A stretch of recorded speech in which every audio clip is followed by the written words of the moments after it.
Good morning. We're going to talk a little bit about the spleen this morning because this class is dedicated, this program, this week to my group that came to meet with me on October 12th at Unity. We're so excited and delighted to have more and more Tongue Fu enthusiasts.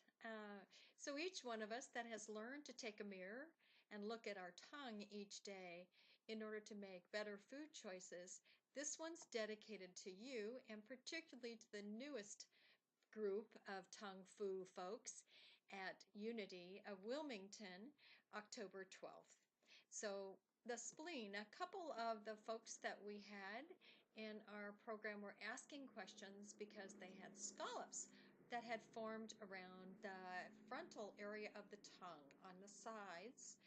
And some of you, after listening to this, you may want to go to your mirror and stick out your tongue and look at the forward side of each part of the tip area of the tongue, from about the middle of the tongue forward to the tip. On the sides, if you have bumps or what we call scallops, you're probably a great candidate for the information that we're going to be sharing with you today.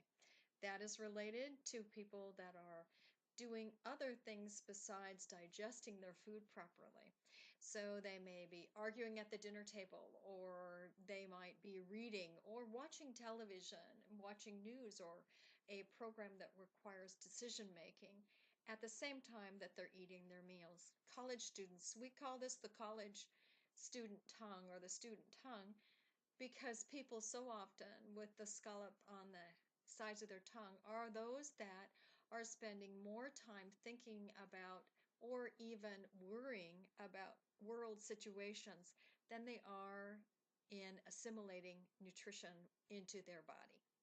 So the human body digestive process takes somewhere between 70 and 90% of the bloodstream in order to process signals from all the way from the vision when we first see the food to the jowls where we digest a large part of the food through our salivary glands that pump enzymes into our mouth in order for us to digest the carbohydrates.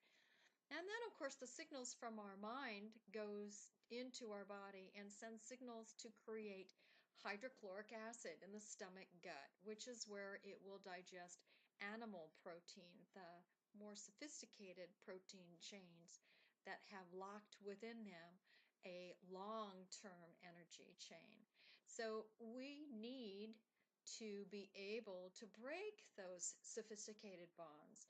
We need to be able to chew our food properly and then deliver it to the stomach where it will sit and ripen until it goes through the intestinal process in which it passes from the small intestine into the liver for the next step in the process of energy within our body. So we'll take a break here. I want you to run and check on your tongue, and we'll be right back.